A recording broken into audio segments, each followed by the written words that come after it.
Thank you. Thanks, everybody, for coming. Do we have a sign-in sheet? No, I will prepare. It might help. This project, we call it Banbury, Francis, and Windsor. And it had a genesis, how long ago? 5 years ago? 4 years ago? When we went through those, you remember those terrible storms we had in 2012? And people's houses were up this high in the basement and cars were washed away. We focused on Gulf Creek over near where I live on Poplar. I don't live on Poplar, but Poplar Avenue. There was actually 5 or 6 cars lost in one of those storms. And this is not Gulf Creek where we're talking about. This is Itham Creek. So anyway, the background is that we started looking at projects to do something about the flooding.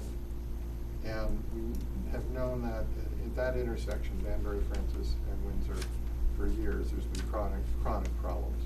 Recent years, it hasn't been so bad. Now, we had a meeting in May, and many of you came to that, and I think many of you left that meeting quite disappointed in what you saw. What you envisioned was going to be the prospect of a major project. And that major project would be wood, W-O-U-L-D. Very large excavation under Windsor, Francis, Banbury, and jeopardizing some of the great trees that are on those streets. But the objective or the goal would be to build a system that would handle the flooding and, most important of all, allow our emergency vehicles to make their way in and through that intersection at a time when it was required.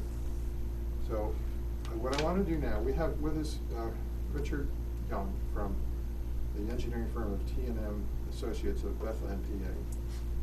And of course, our township engineer, Steve Norsini, who had been director of public works and had done actually a lot of township engineering work as well, but now he's full-time township engineer. And I want to ask Steve if he could give a brief background. The project that we talked about in May was, I forget the option number. Option 1. It was option 1. But Mr. Young's firm also conceived 3 other options. But the difficulty with those 3 other options is,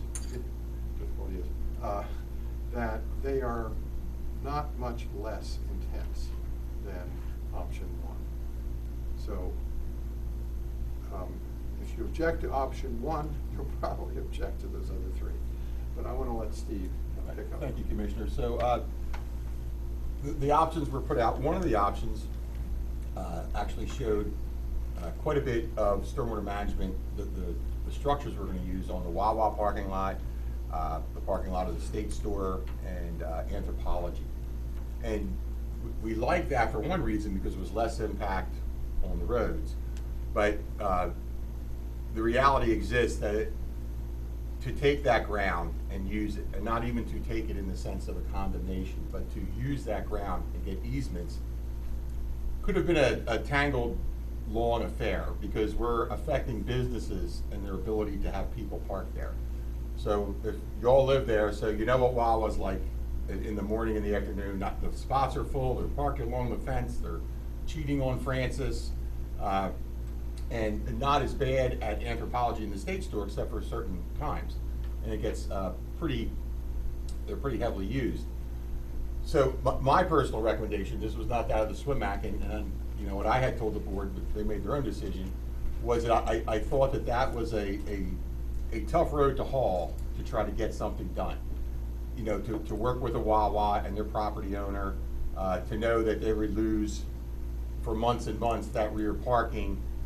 My big concern was it could get expensive. And what do I mean by expensive? If we needed an easement through your yard for a single pipe, we do them somewhat frequently. It's a 20-foot wide easement. I usually stick them outside the building envelope so it doesn't affect what you do in the future. And oftentimes it's for a nominal fee of $1, and we make it better looking than when we came in. This was different. We would be installing these stormwater structures under a large portion of their parking lot. And during those weeks and months, that's off limits. And if that happened to fall at the holidays for anthropology or the state store, all the more reason that that cost could ratchet up. We did not follow through on that. We did not attempt to go those folks. The board had chosen this. There was another option. Steve, I overlooked one thing. I want to introduce two members of the Stormwater My mistake, Management yes. Advisory Committee. Paige, will you stand up and introduce anybody else that's here? You're the chair of the committee. Yes, I'm Paige Maz, I'm the chair of the Stormwater Committee, and this is Charles Boshin. Charles He's Boshin. also another member of the Stormwater Committee. And the others are smart enough to be on vacation tonight. That's correct. But they've had a lot of input. So there were other options. All, and I will say, they're all intrusive. These are all big projects because the criteria we had was to manage a 25-year event. And to do that, you need a certain amount of storage. So our design engineers were basically playing with X cubic feet of storage and sliding it to wherever they could and trying to use different methods. So even the ones that were on private property, if you will, or in the streets, they were all large-scale projects, just like this. And I'm not going to fool anybody or sugarcoat it. This is a big project, and there was no doubt it would impact your neighborhood for many months. We would do the best we can, and we went through all those requirements that we would have the contractor go do. But excavation is excavation. It's not a surgical project where we go in. There's a lot of digging, and so when we went to the board with these options, and actually T&M further refined this and came up with some options where we went back to the Board of Commissioners, we presented these options. Rich Young was there. We did that twice, I believe. And at the final meeting, the board said, let's move through with option one, which is what you have before you now. It's on the website. It's the same project that we looked at when you came by. So there was a lot of research done, and good, bad, or indifferent, in my world, it's good. We had criteria. We were designing for a specific storm, so it wasn't wide open to interpretation. We had, this is the storm we're dealing with. We need this many cubic feet of storage, so we worked from there. One of the items that came up at the last meeting, and rightfully so, was the concern of everybody with the trees on the street. Trees are beautiful on the street. It's definitely part of the ambiance of the neighborhood. So I requested our arborist go out there. I met him out there, and I asked him for a property by property review of basically, I'm sorry he misspelled Windsor, but I can't help that. He's a tree guy. So what, if the folks could be so good as to sign this on your way out, not to disrupt the meeting, but I'll pass these through if you wish to take a look to see, if you wouldn't mind passing them around, to see what happens to your property. And it's very specific: conflict, no conflict. So with that, at the request of Commissioner Higgins, that's why we're here. The residents were calling and emailing him, and he said, Steve, you need to set up a meeting so we can talk to everybody again. So we're here because of Commissioner Higgins. This is Rich Young. He's the lead design engineer for T&M Associates, who was awarded this project to do the design and permitting. And again, we have Charles Boshin and Paige Maz in the audience, members of our Stormwater Management Advisory Committee, affectionately called the SWIMAC. And they also put a lot of time into this in reviewing and making recommendations. And a little later, I can let Paige or Charles speak to that. So I'm going to turn it over to Rich to step through things. All right, the presentation that I have is the same presentation that I gave. Most of you had seen it before. It's on the Township's website. But just to refresh your memory, I'll go through it pretty quick. Can I ask a question before you get into that? You said there were 3 options, and I heard only mention of one other one besides number 1. What was the other? And I could, I forget the option that you. There was one option that occupied this area in here. That was the Wawa. That's behind the Wawa. This is the rear parking at Wawa. Yes. And occupies everything from that parking line over to the fence. The other option was over on the bank property here. Each one of these reduced the amount of, although it didn't eliminate, the amount of storage that would be needed along Windsor. It just reduced it. So you're moving it from Windsor down onto those lots. If I could add, so there was an option which basically showed that Windsor was almost curb to curb full of storage units. And when T&M further refined this to go to the board, that's where they tried to tweak things to spread things out, if you will, amongst the various streets, as opposed to just totally impacting Windsor. And if you notice, they'll show you the storage, the method of storage changes as we go further west on Windsor to try to accommodate that. Thank you.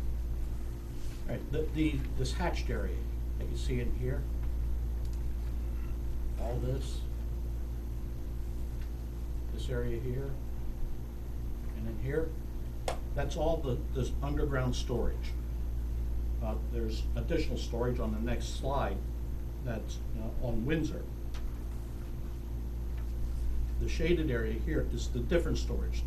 What's at the bottom is, it almost looks like the old milk crates, if you're old enough to remember those. I know I am. It almost looks like that.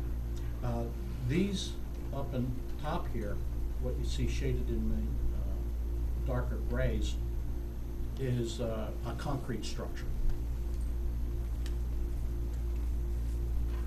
This is what the bottom looks like when I say like the old milk crate.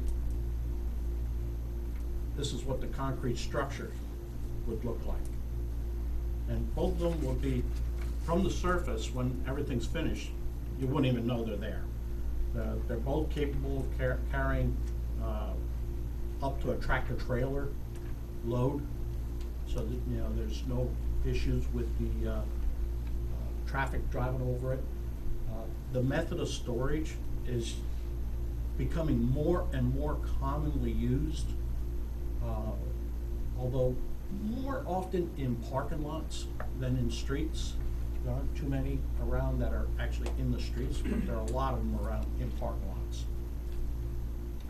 And then at the intersection of Windsor and Banbury, looking to make this leg here a right angle intersection rather than coming through here as it currently does in more of a Y configuration.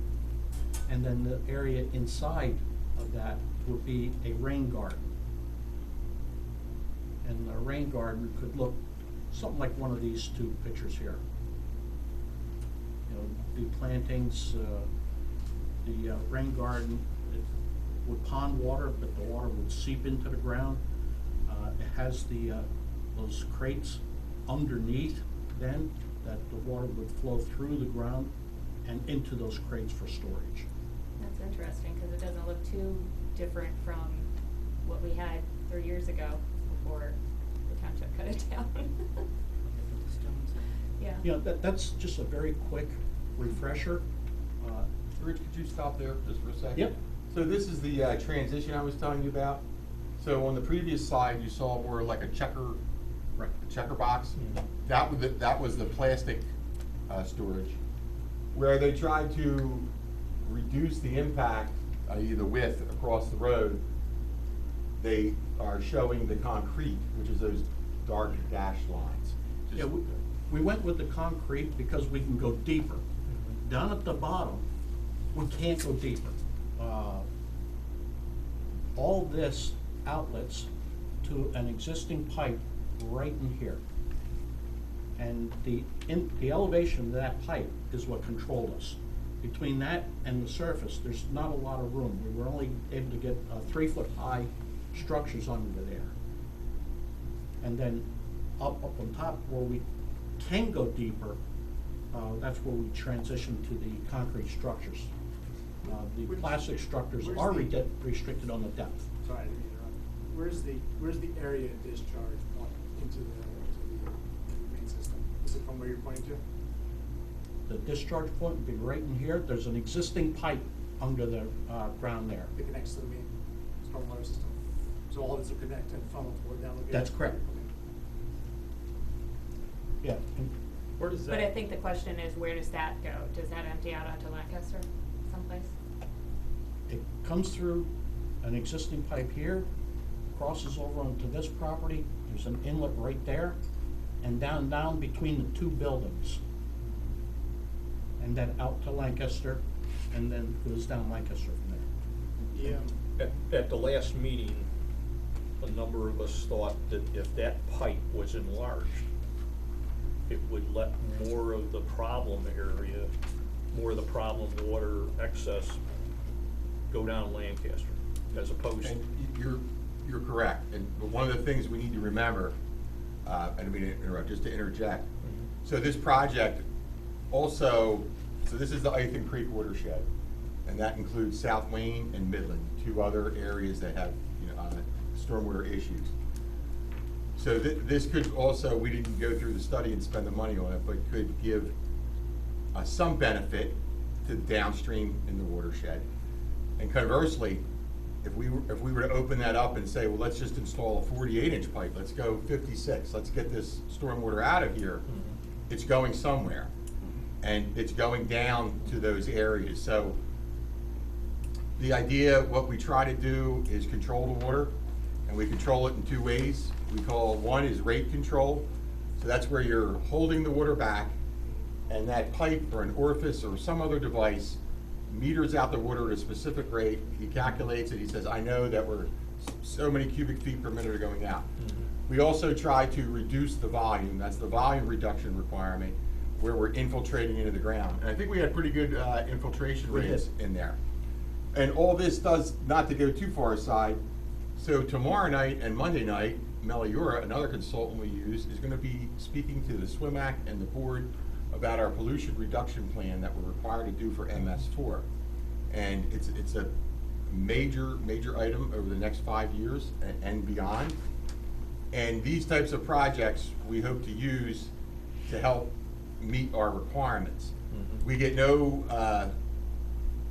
there's no sediment reduction when we channel it to a large pipe and get rid of it. Not that that's always a bad idea, I'm not saying that, but in this instance, we always have to look at what happens downstream when we do that. No different than with a culvert. If we open up a culvert to reduce flooding on a street, we have to study downstream to see what is the impact. Yeah, you don't want to solve a problem at one location, and by doing that, create the problem someplace else. That's not really solving the problem, that's just moving it. But just to add to that point, Rich, my understanding is that the system in option 1 is designed to capture 90,000 cubic feet of water. Correct. Right, which would cover about 2 acres with a foot or two of water. It's a lot of water. Yep, And that's the water coming from a 30-acre area. that's correct. All right. Our little neighborhood is not a 30-acre area. A lot of that water is coming down Lancaster Avenue.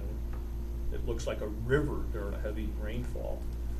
And when Lancaster downhill gets to Banbury, it makes a left turn and Perfect left turn. a perfect left I've witnessed it turn many times. and fills that up. And it seems to me that expecting the nearby residents, Windsor Avenue, Banbury, I'll just speak for Windsor Avenue, it's asking for a huge part of the solution for a little part of the problem. Can I agree with can I that, add 100%. on to that? I think this is the same point. You'll keep me honest, John. But I have, and I just have to refund it again now, but I have pictures from June of 2013, which is the year before the stormwater fee went into effect. So that fall and that January, I believe, is when that was passed and that bill started coming out to the township.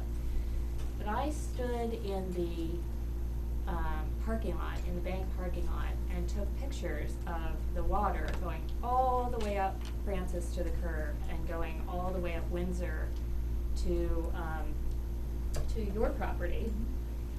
And, you know, that was really, I think, when we started getting hold of you saying, hey, why haven't we done anything? It was getting progressively worse and worse. And you know where I'm going with this. You know, every time there was rain, not big storms, every time there was rain, there was a barricade on our street.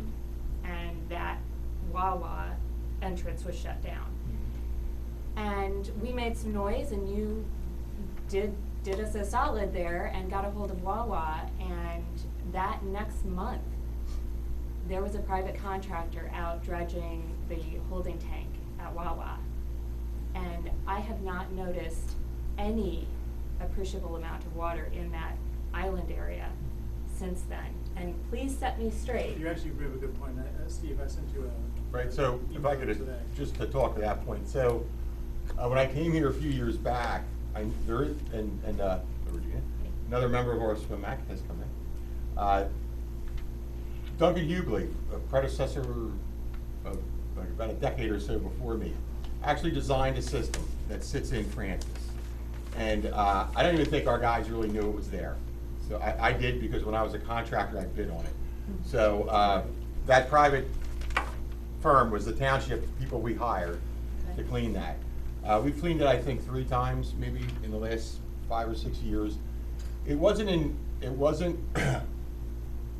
It didn't lose a lot of capacity. Most of it was debris, was leaves, mulch, and trash. But what I was telling Commissioner Higgins was, you know, because we've all been doing this a long time, so we go through cycles with our rains. And when I first came here in 2011, we were in a bad cycle. We were getting remnants of hurricanes and remnants of tropical storms. Banbury, our guys at Public Works were blocking that off all the time. Poplar was getting flooded, Willow, and that was a bad stretch of about a year or two. We've been very fortunate the past few years. So I apologize, I'm just gonna talk to that one point. Back to my point that it wasn't bad rains. I mean, bad rains, fine, but every single rain that summer, every single one would close that street, would close that intersection. Yeah, but I want to talk to that specifically. One of the things I noticed, I've been a resident of France for about 12, 13 years, is the mulch buildup was consistent through the summer season. Like every time it would rain, the mulch would wash into the storm drain, clog it, and get a flood of maybe 4 or 6 inches, and then it would go down, they'd clean it out, the street sweepers would get it out, and they'd reapply the mulch, and it would rinse back in every time. So a lot of that consistent flooding, the shallow flooding, I think was tied just to mulch being rebuilt every time the rain came through. So And so you're right. So I'm going to address like the drainage area. So when we design for storm drainage, you pick a point, your point of interest, and then you do a drainage area. So the point of interest is the intersection of Banbury, Windsor, and Francis.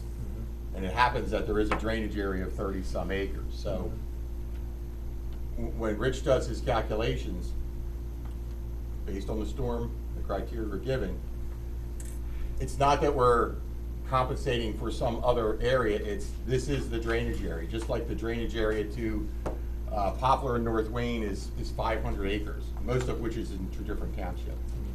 It's just the way truly the way the lay of the land goes. So to the resident in the back, yes, I think you're correct. The system itself, when we get those bad rains, floods, our guys are out there constantly in the storm, before the storm, after the storm, cleaning that. But literally, like any inlet on the street, once we get a gully washer, it gets clogged again. So I think anecdotally, I agree with you, sir, that what you're seeing is the trash from Wawa, the debris, and the mulch, which will give you a few inches of flooding. But when we get feet of flooding, and we've had feet at Banbury, that's a different story. That's a different storm. Can I ask, do people on Banbury or Francis had their basements flood with these storms? not anymore. They used to. When we moved in, like in the first 6 years, especially when the hurricanes came through, like in 2010, we had a lot of flooding. I haven't seen it as much recently, but we had to grades and things, we changed almost all things. It wasn't coming up the street to our house, so. I guess the house I see most impacted was the former Bruce Lean residence. Yeah, the Wests here, Nathaniel West, did they come? He called me, or emailed me and said he was very interested after he heard about the first meeting we had. Very interested in this whole thing, but I guess he didn't make it tonight. I just want to take a moment to comment on just my personal view of this. And I want to thank Commissioner Higgins, because I think all of us realize it, and he's doing everything he can to help us. Mhm. And so I don't want to be adversarial, because it's a tremendous effort on his part. He constantly has been doing it his whole life, and I'm thrilled to have him. Having said that, I'm going to bang the whole thing now. This project, to me, is killing a fly with a shotgun. And I mean that sincerely. Because you're capturing a 25-year storm, which has a probability of happening 4 times in a year. A 50-year storm, probably 2, 75, 1.5, and 100, 1. So out of 8.5 storms, from 25 to 100, you're capturing less than 50%.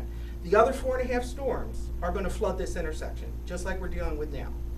So we're spending $1.3 million to capture a 25-year storm, but we're still going to have flooding in this intersection. It will not resolve the problem that we currently have, which is flooding in this intersection. Furthermore, I did a right-to-know form. The cops answered me. In 5 years, the intersection was closed 3 times.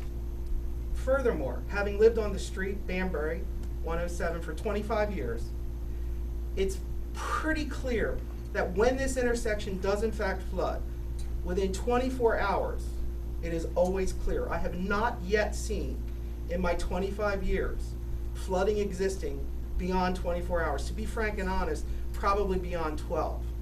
But that's just what I've witnessed. Have I been there for every storm? I'd say yes, but I can't guarantee that. So we're spending gobs of money, tons of time. You had said earlier, possibly 2 construction seasons.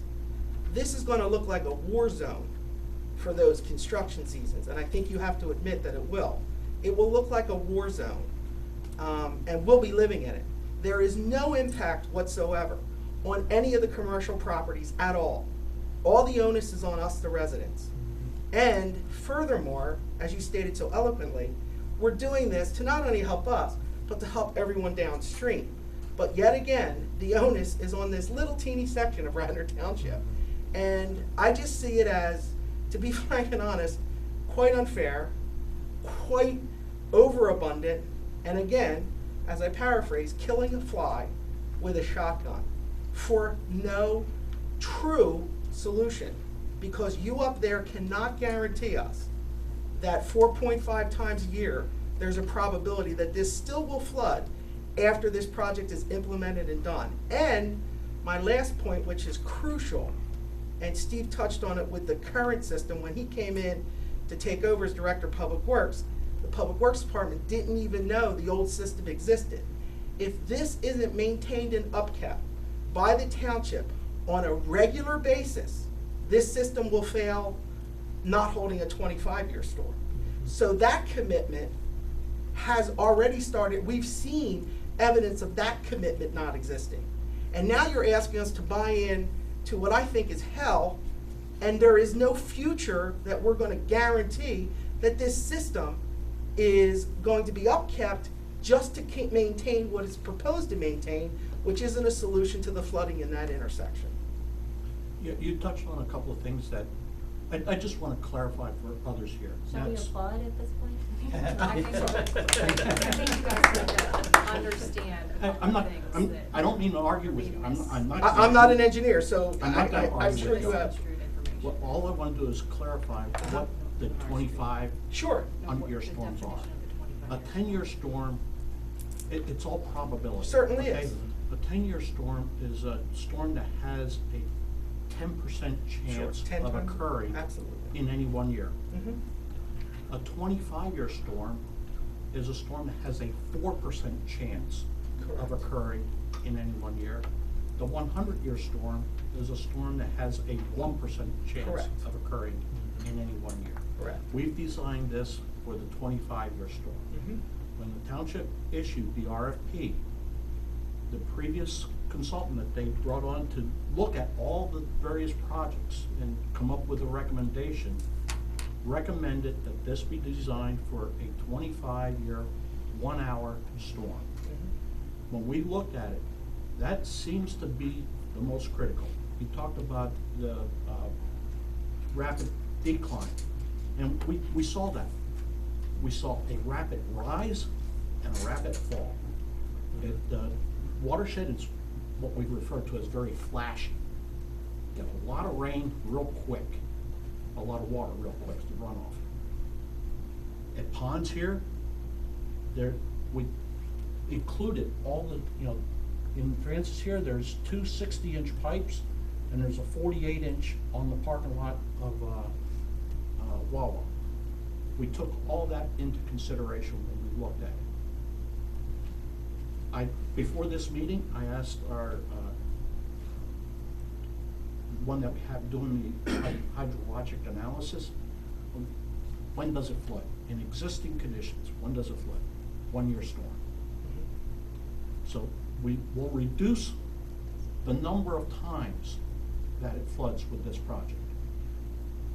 Is it possible it's still gonna flood? Absolutely. If we get more than that 25-year storm, it'll probably flood again. Just reduces the number of times Agreed. that it's gonna flood. Totally agree. That was my point. I just wanna I make don't a think quick- you're quite I just wanna make in a the quick same comment, I guess page. that, the question I guess is, what is the impact to the township in general and to the neighborhood of not doing this? Because right now you have a natural pooling effect where you're getting retention in the basin above ground during the high storm events, right? So in a 1-year storm, we get flooding on the street, maybe it's shallow. In a 25-year storm, what's the effect of a 25-year storm on this without the implementation of the stormwater management? Is there risk to the properties? Is there risk to the businesses? What's the depth of Or is it just the flooding? closing of the road? Maybe that was presented and wasn't discussed, I don't know. Okay, I can talk to that a little bit. I think one of the biggest concerns is from the ponding is access of vehicles, and not so much the residents, because if you live on farm, you can go around the other way. It might be a circuitous route, but you can get around. I believe the big concern is for emergency vehicles, right? So police, fire, and ambulance. Can I speak to that for 1 second? Maybe that's true on those storm days, but if you turn this in, if you change this road and turn this into just an in and out there, the Wawa traffic backs up.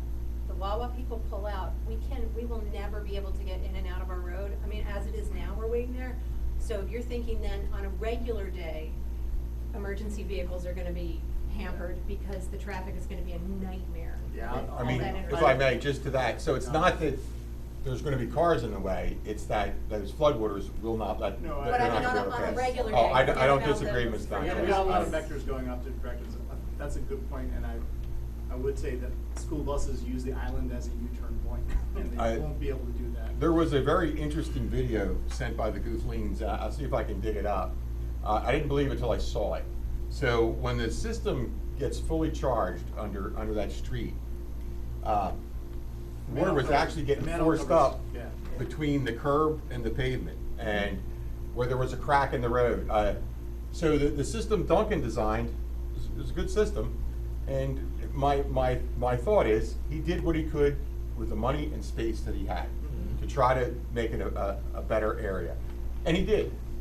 Without that, it would be even worse, because if you go back 25 years, so I'm from here too, if you go back 25 years, it was worse until that system went in.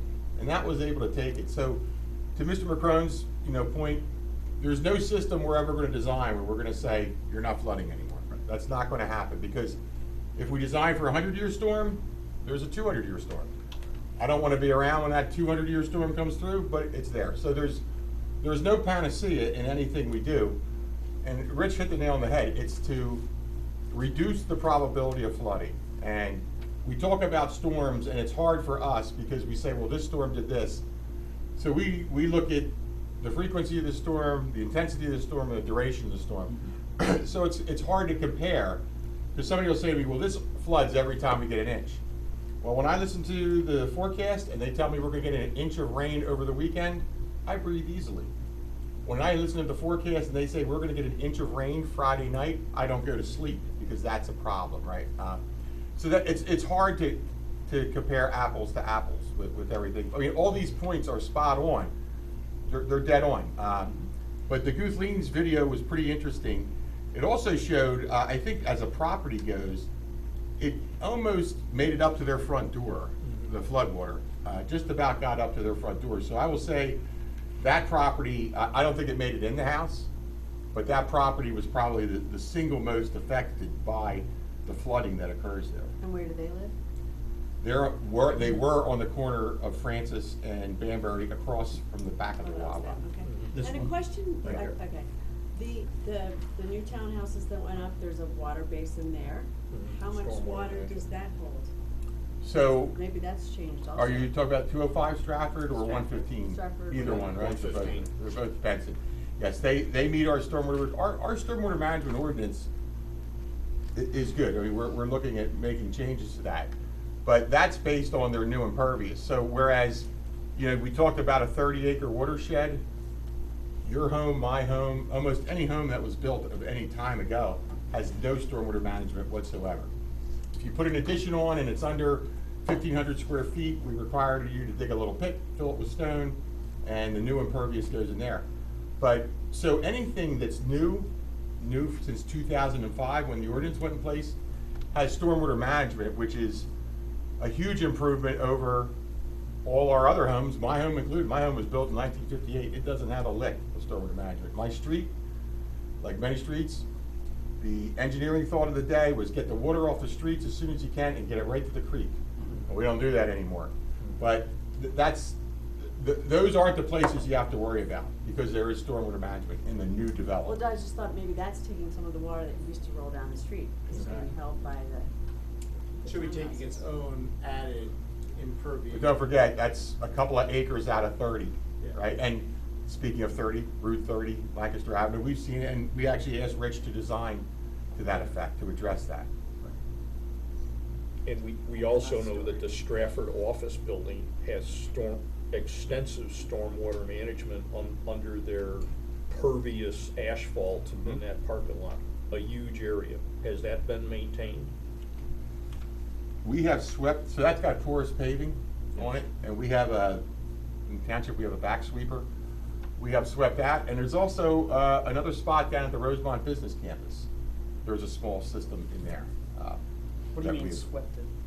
So porous paving, the whole basis of it is, so your driveway, my driveway, all our streets, they're impervious surface, so it's aggregating and asphalt, so when the water hits it, it runs off.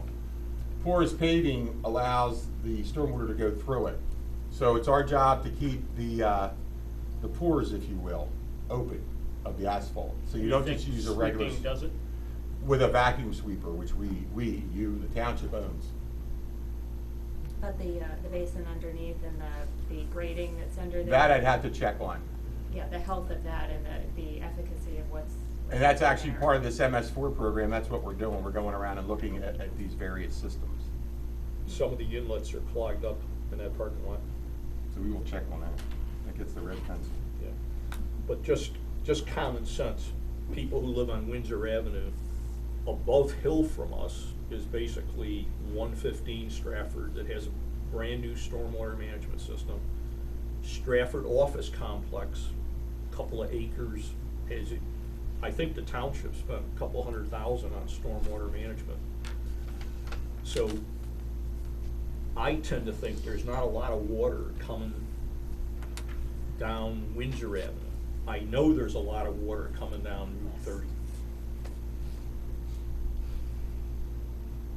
I don't disagree. All I know is I can tell you, at the intersection of Banbury and Francis, that's where it's all collecting from I mean, that 38. most highways that have stormwater management inlets, water goes in the inlets and the water keeps going downhill. In our case, the water gets as far as Banbury and turns left. To me, it just doesn't seem equitable to expect our little neighborhood to house 30 acres of excess stormwater. Can I ask a question on the diagram?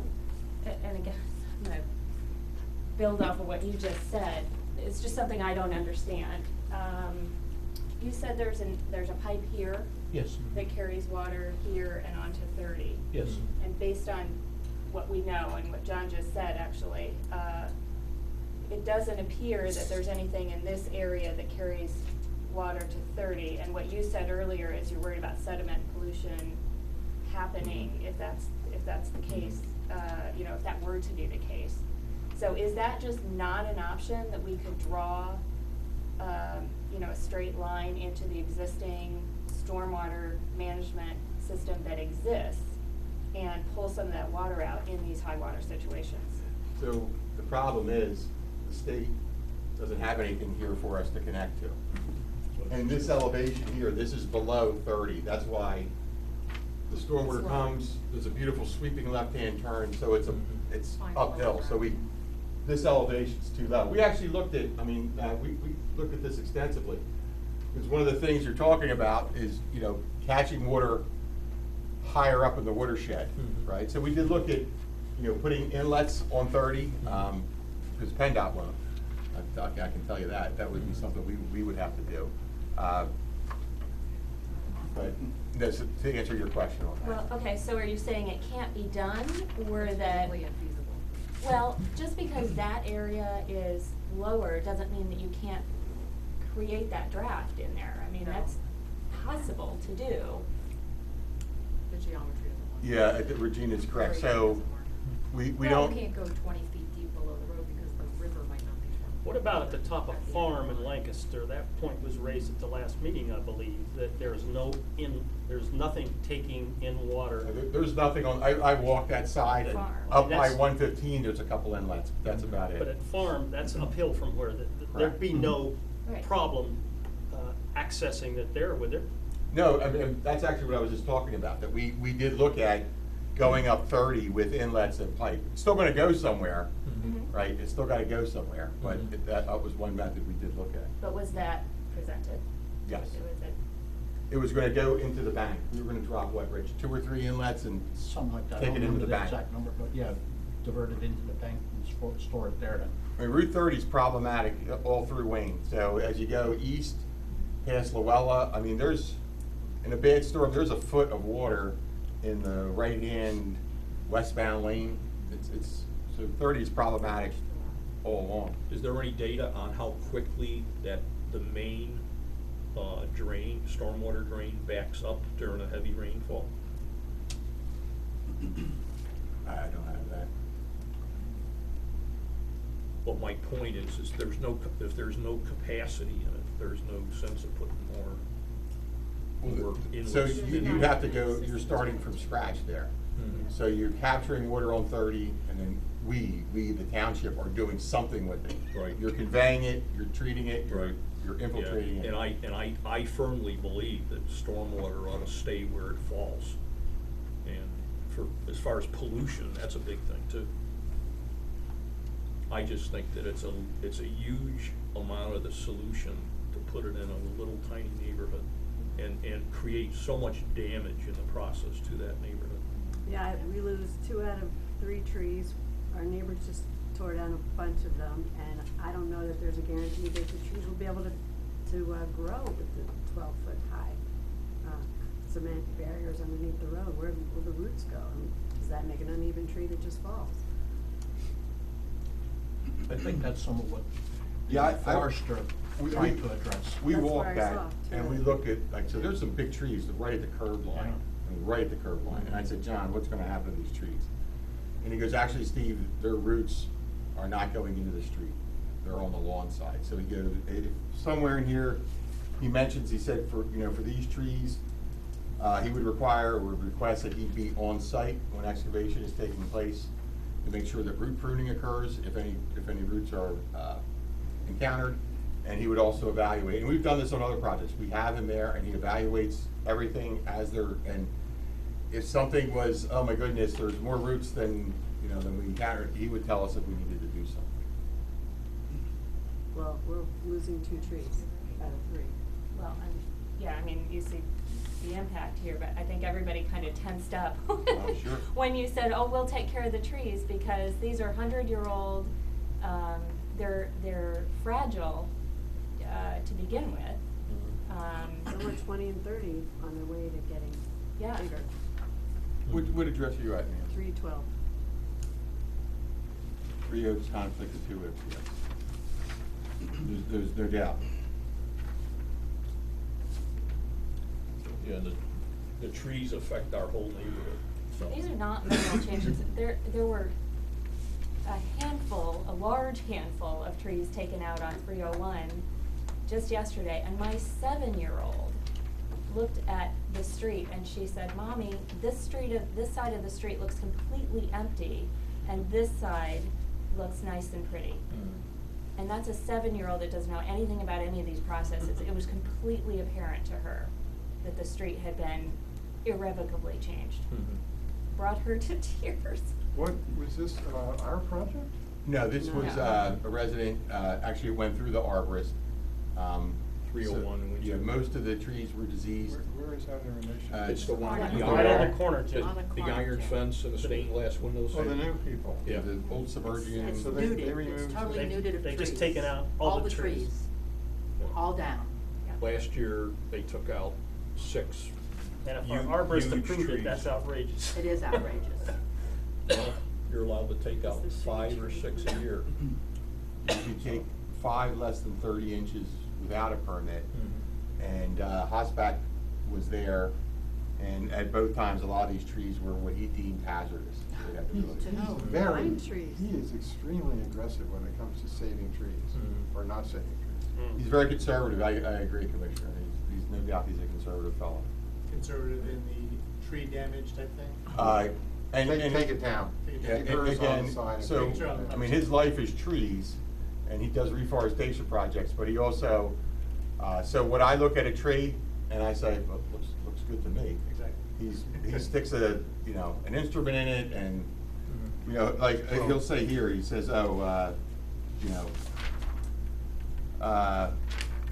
there was some disease he noted on here. Yeah, 307 is a hazard. Yeah, so but I defer to his knowledge in that.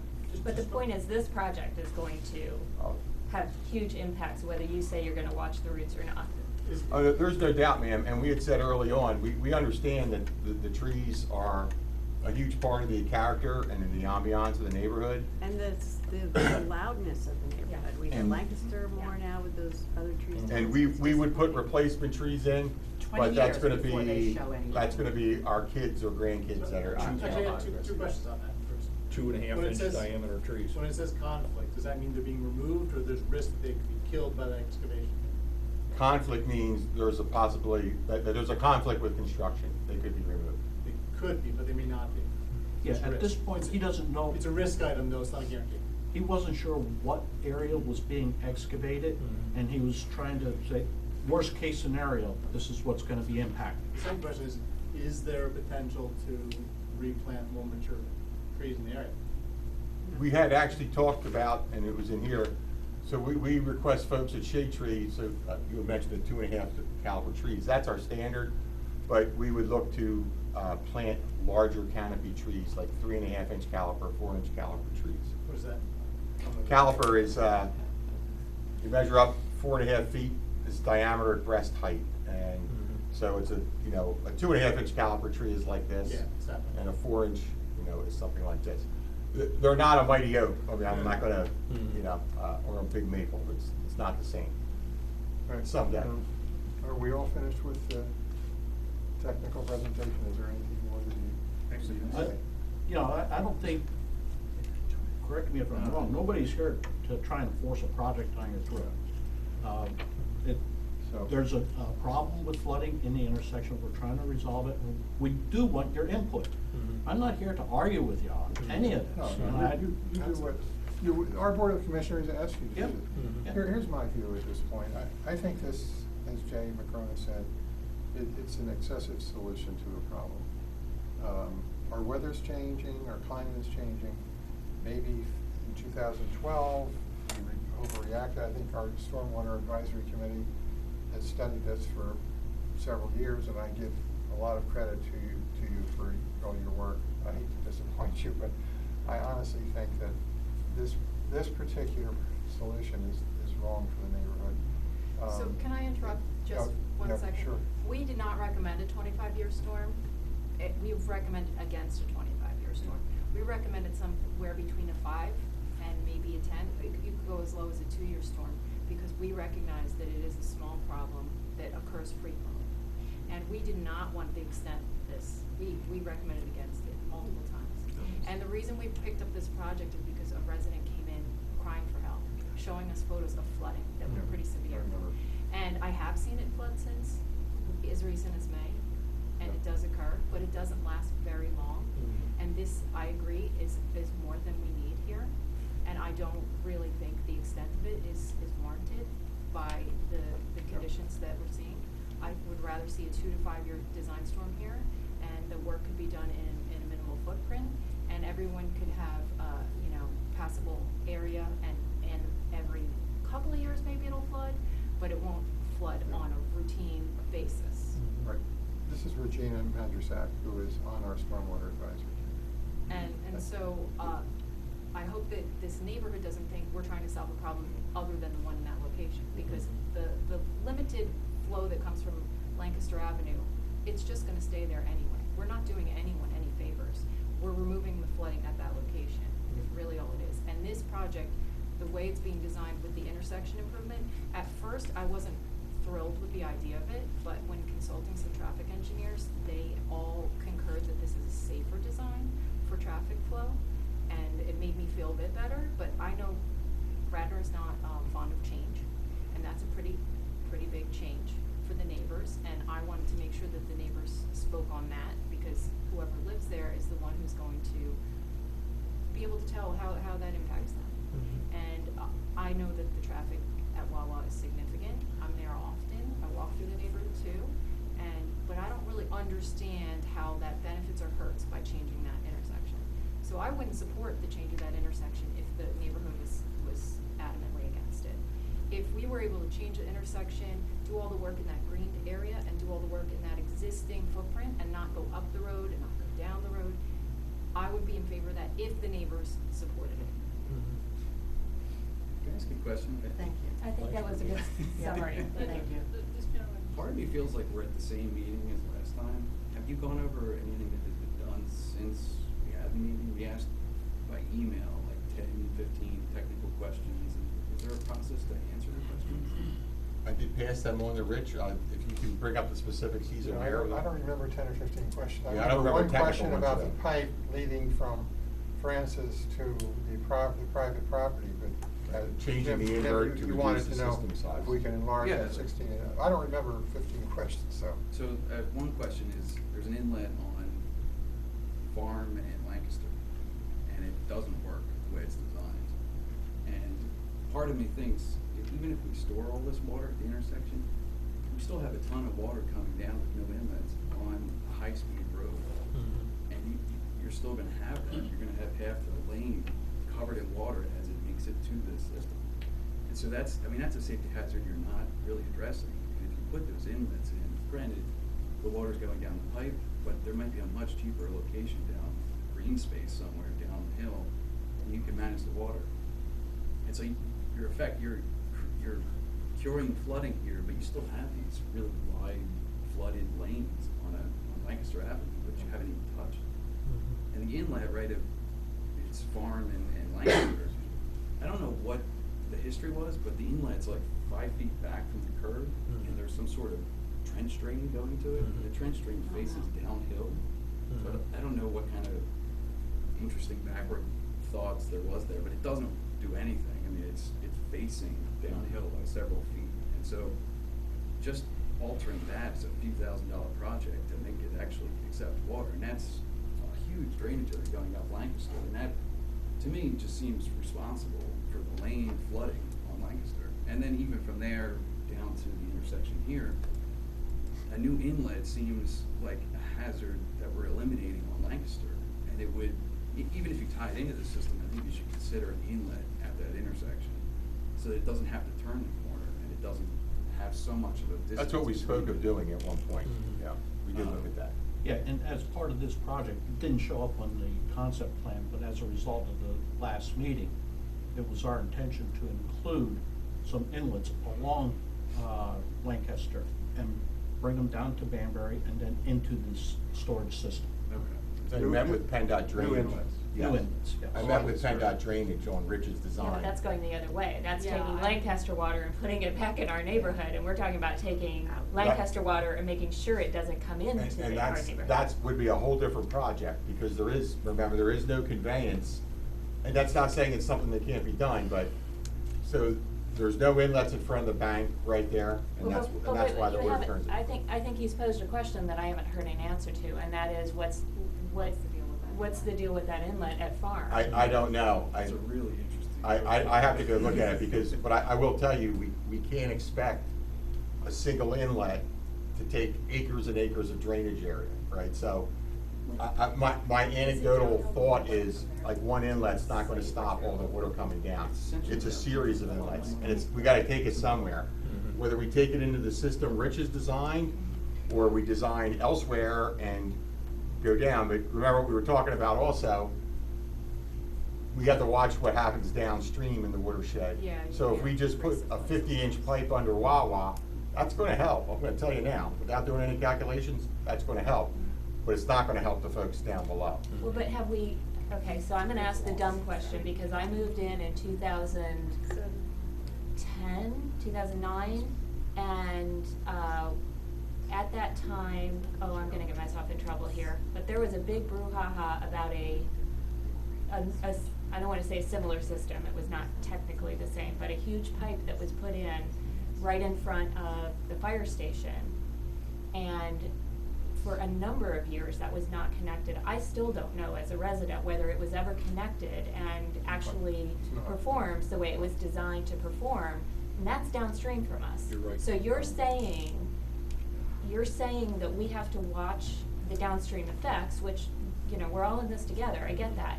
But if we've already invested millions of dollars in that particular project and it's still not working, I You mean- don't feel any onus to take this You mean the particular middle school project? Yeah. Mhm. Yeah. Okay, you were talking about the fire hazard, yes. Well, it runs in front of that whole. It's mainly that under the whole field, area. the field hockey field, or whatever field that is. And I'm gonna jump on that, that's why I wanted to comment, because it's all interrelated, and your point is well taken, and I'm gonna make you unfortunately hate me when I'm done my comment, but, anything done downstream can dramatically change this project, so it can be revisited 3, 5, 7 years from now when something downstream is done differently. This project can look 1/10 of what it is, or even 1/15 or 20th, because of the changes downstream. And that's where comes my question. You're now wearing the engineering hat, and my question is simple. I know Jim, I knew the Schillingfords, I've lived there 25 years. Other than some property damage and water on his grass, he had no problem in his basement. There's probably been some cars that have been flooded because they had to park there, which was not smart. Having said that, there's very little damage here, it clears quickly. With your engineering hat, this is the first project out of the gate, and I do love the board and their volunteer times. Is this really the first thing you would do? So, let me touch on a couple things, right? You hate me, I So, know. no, not at all. So, the downstream thing, that's not just for the folks at Banbury, that's any project we do. That's Oh, just, absolutely. so I don't want anybody to think that we're saying, hey, folks at Banbury, we're gonna do this because we No. don't wanna hurt, but that's, Not- if not my driveway misunderstood. culvert were to get widened and it flooded Regina's out, that's not That's a good. lawsuit. No. That's, Yeah. yeah, that's a problem. So we look at that with every. And not only that, you couldn't get your permits. If you show that you're increasing flow downstream, Sure. you will be Yeah. denied your permit. Yeah. Can I just suggest one thing here? When we're talking about inlets to take the Lancaster, I would not suggest putting them on Lancaster Avenue. I would be in favor of putting something over here once it's already made it onto the street and picking that up only because it's headed there no matter what. I wouldn't take any additional flow from over here that might bypass. I would take something that's already on its way, pick it up and put it in here.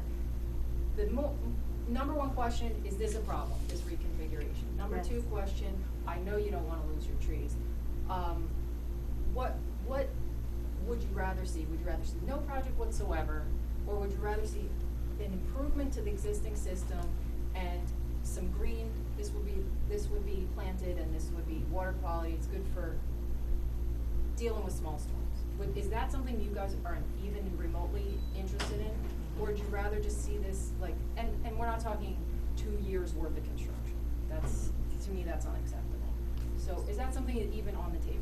So That's my question. easing into, onto Banbury is gonna be gone, you just make a turn and. So this would become a vegetated area, it would be a green space, so it would be attractive, and it would provide water quality and some stormwater management on the surface, but mostly underneath. And what you would have then is improved, stormwater management in smaller storms from that type of project. What you'd be doing, you'd be driving here to take a straight on T instead of having this.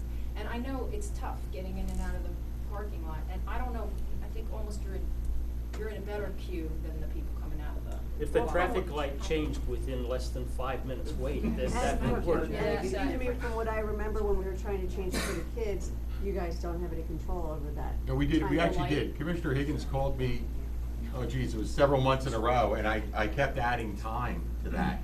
I had to go through PennDOT to do it, and he let me, without changing the permit, he let me experimentally add some time.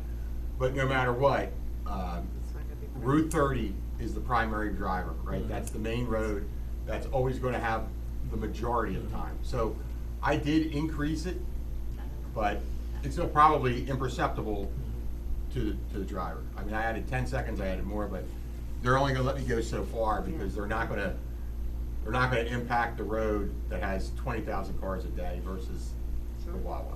I don't think it's a good idea then. Regina, I just want to answer your question from my perspective, and it's a repeat of what I said. And Steve answered it to a degree too. If we can resolve issues downstream, Downstream has no impact on this area. yes, it does. If we can fix the areas downstream and widen that pipe to 56 You inches. can never widen that. Yeah, well, we could That's if we not- fix, what I'm saying is, I think this is putting the cart before the horse. Only because we have issues downstream that are quite significant. This And- project wasn't designed to address any of them. Correct. This project Well, is it's designed to hold water that would help, that already sits here. but on that the would surface. help from preventing it from going downstream and backing It's up. really, actually, I was hoping that it would, but it's really not. What it's doing is taking the water off the ground and putting it underneath, so people could still drive through safely. I agree to that, but also, the pipe that currently exists backs up because of its That pipe is size. designed Right. to allow a certain amount of flow downstream, and it will never be permitted by law to be increased. Okay, that's That's the fine. rate control we were So talking you about. have not an option of sending that water. Well, then if that's the case, We're stuck. right, we're stuck. And I absolutely, from my perspective, cause I've lived there 25 years, and I haven't had, I mean, there's a liability for a period of time, a very short period of time. I've never known it to exist past 12 hours, it might have gone 24. I just don't see the need for anything of this nature. If you're proposing an inlet at the top of Banbury, that's not gonna affect us in any way, or even impede on any trenching or anything of that nature that could affect trees. And I don't necessarily agree with the arborist, because I think trenching within 15 feet of a tall oak is gonna affect it. However, if that's what you're proposing, I'd be amenable to discussing something like that. But anything that This involves, scale with the tree. anything that involves. When it was presented to us. Right. We were not informed whatsoever that Okay. any trees would be impacted. Okay. That was Well, not I even- mean, you know, obviously. We didn't find out until you guys. Right, and that's, when anything new, and this is new, the sewer tax is new, which I'm in favor of, and the board, which I love, because you all volunteer, and anyone that volunteers deserves a major clap. I think you're right, I think that's something that can be fixed in the future, and when projects are presented, I think I've even talked to Steve about a 1 and 2 step being involving the immediate residents. I would have liked them to Yeah. be involved a lot I mean, earlier. because, you know, we personally. came on at the end of this, and It was- should we're have been playing done catch-up, earlier. and so I just think, you know, this is a learning curve, And Jay and I had this conversation. We did. I had it with Commissioner Higgins. I said, first big project. Yep. You know, we went to SWIMAC, we went to the board, came to you folks after the board had picked a project. And, you know, I think we've learned, okay, hey, if we learn from something, it's always good. So now we know we need to have, you know, with the board's approval, have these meetings earlier and often. Exactly. And then move forward. And if this project, depending on what the commissioners want to do, if this becomes a reduced project or no project or a small project, you know, again, we have to go through the residents, but we always have to go through our elected officials, and True. part of the analysis is always the return on investment. Yep. So, you know, you spend this much money to address this size storm. Yeah.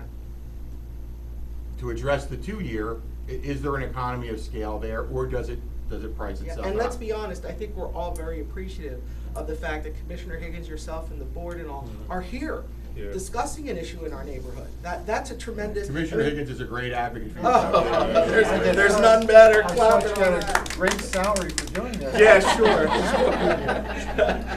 30 cents an hour now, is that?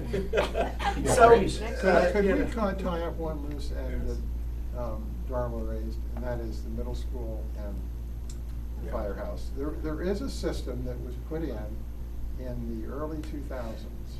And it does function.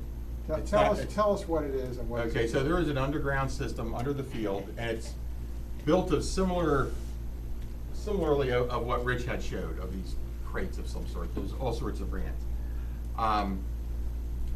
Going back, I'm gonna go from memory. So we did find out a couple things. Well, we already knew that system, and I'm going off my memory, was really only designed to handle like a 2-year storm. So do you folks all remember when the fall festival used to be behind the middle school, and like big rains would come and it was canceled because there was a foot of water Absolutely. on the field? Well, that, you know, that all changed. So that system was never to be a panacea for the folks on Midland or even South Wayne. It only handles the very frequent storm, the smaller storms, but the most frequent storm. We also found out that as we were doing some work, that we need to get more stormwater into that system, right, to fully utilize it.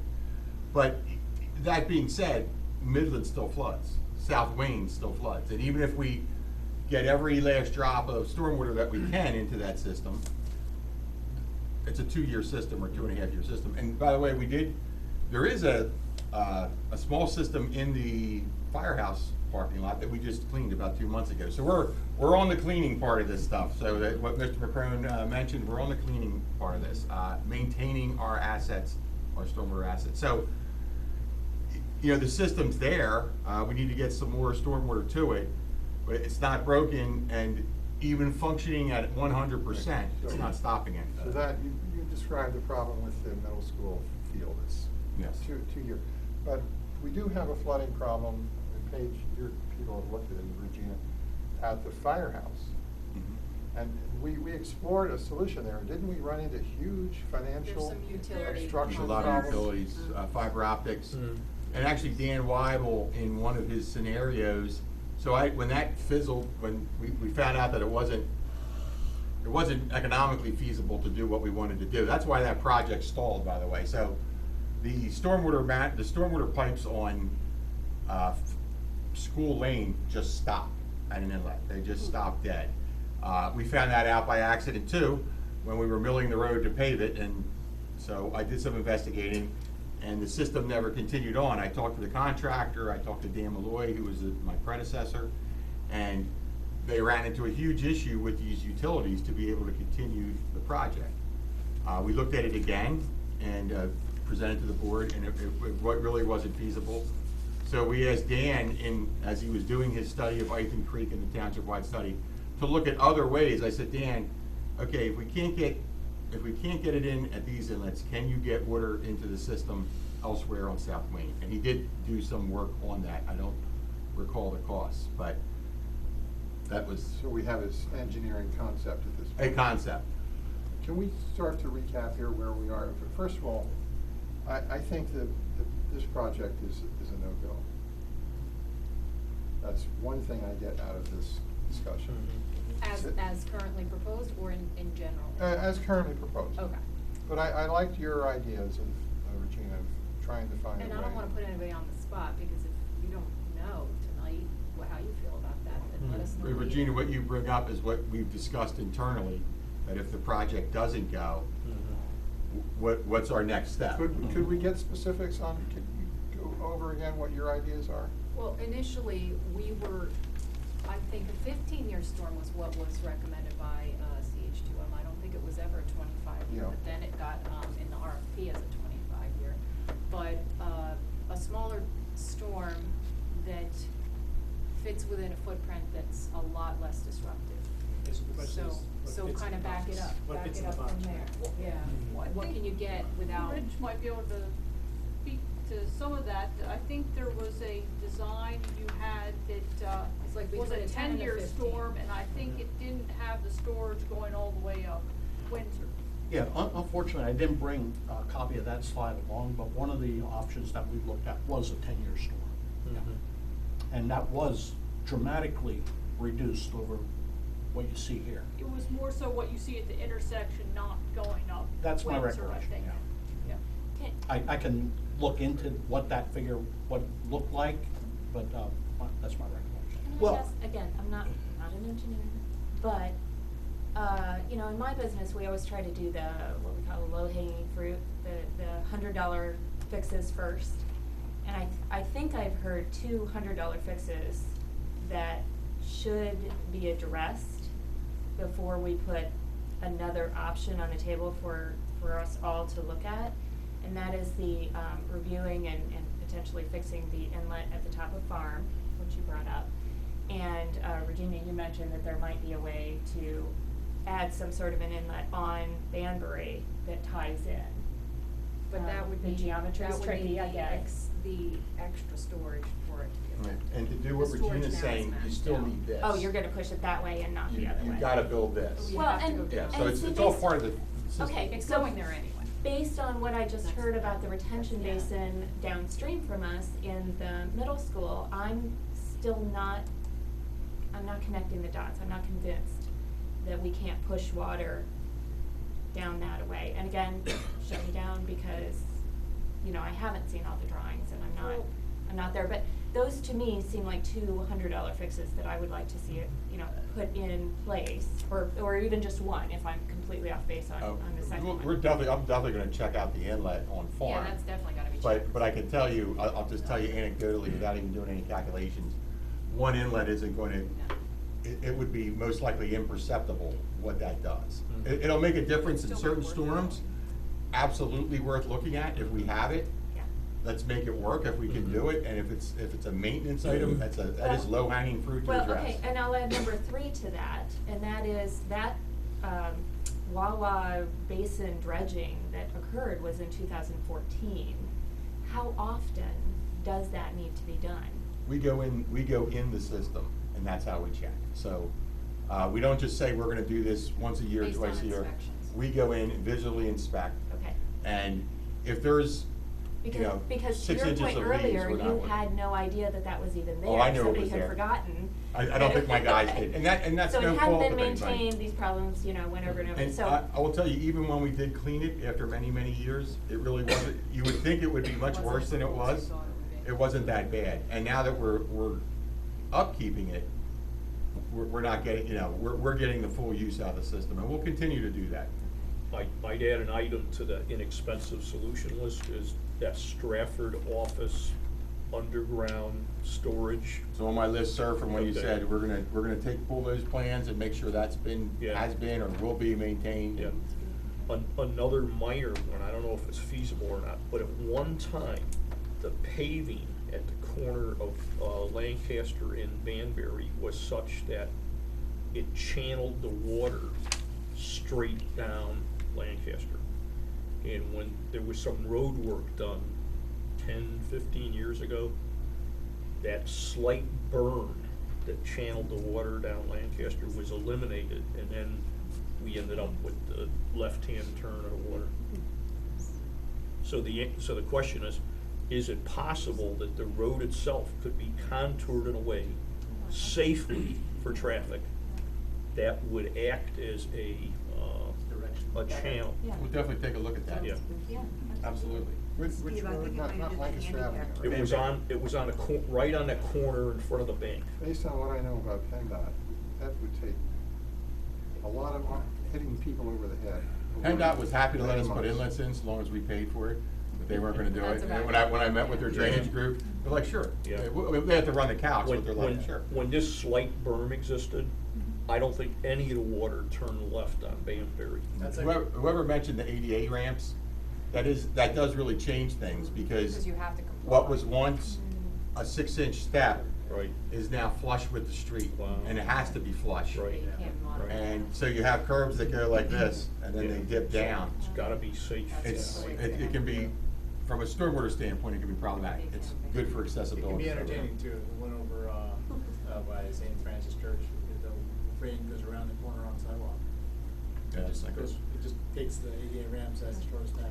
Yeah. Another relatively cheap solution I'd like considered is just looking at the list of the trees and the condition of them. And this list does not include all the trees that have been removed over the last 10 or 15 years because they were at the end of their life. Replant, reforest our neighborhood in such a way that it aggressively does what trees will do for almost free to suck up more stormwater.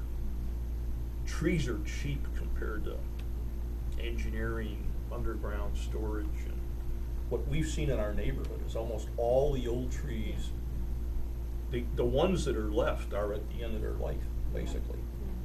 And I don't see that any real canopy-sized trees, or many of them are there. There's a lot of low canopy trees, so. So can I ask? And I think the neighbors the residents would even be willing to contribute to it, you know. So one idea would be having the arborist evaluate the entire neighborhood, come up with a plan to say that, hey, if we do this now, it'll at least prevent the stormwater problem from becoming worse over the next 10 or 15 years. He didn't look at it from a stormwater standpoint, but we actually did discuss this, him and I, when we were on site. Right. And he said what you did. He said, you know, some of these trees are diseased. Right. Some and not Yeah. like tomorrow, but they're reaching the end of their life cycle Right. because they don't last forever. Right. And that's why he was suggesting that you would replant with the larger canopy trees, just you're gonna shade tree a lot. Right. And that is the, you know, the next group of students in school. So that as time goes on and those trees decline. Right. You have other established trees that are, you Right. know, established canopy, and then it doesn't happen overnight, but that's Right. exactly what would occur. Yeah, and I'd be willing to work with, you know, that arborist or anybody else who would like to me, I think trees will do for free. Unfortunately, we didn't do this 25 years ago.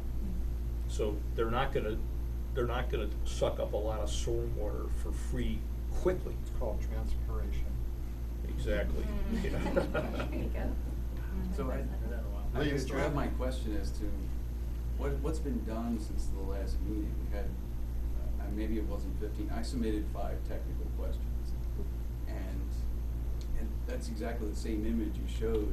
It is. 2 months ago. So I was just wondering what has been done?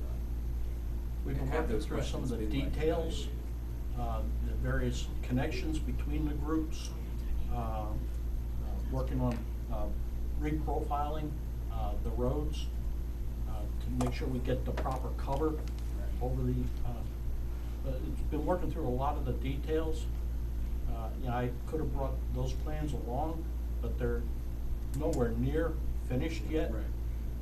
Well, I mean, some of the questions were, I understand there's a small pipe that we're tying into, but it's also a really shallow pipe. And there hasn't been any mention of understanding the cost of going to the next pipe.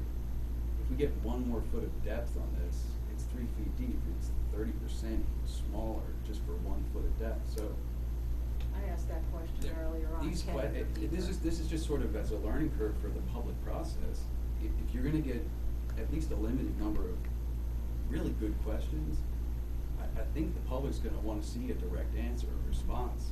And during these meetings, you would have, maybe before the meeting, you'd say, here's our responses, let's discuss it at the next meeting. well, I think Because this is the essentially the answer same is meeting we that, had last time. the answer, in addition to your 15 questions or 5 questions or whatever it was, there was a very strong undercurrent of opposition to this project. No, and So, I personally actually therefore, support the I idea. didn't ask Steve or Mr. Young to invest any time in answering questions. I felt it was much more important to come back and get everybody together again and see what is acceptable. Okay, that's a valid point. I agree. And just to comment, and having said all that, I just want you to know where, since I'm the only representative of Banbury, I am adamantly opposed to any trenching on any street, Windsor, Banbury, or Francis. And Francis and Banbury, that corner property on this paper, is the most affected property with the loss of trees, and I think mine would be lost also. So any trenching, and just to answer your question on what would I be in favor of, I think we have to eliminate trenching. That eliminates the problematic area of losing trees, because as you can hear, 10 to 15 years just to get a tree up there.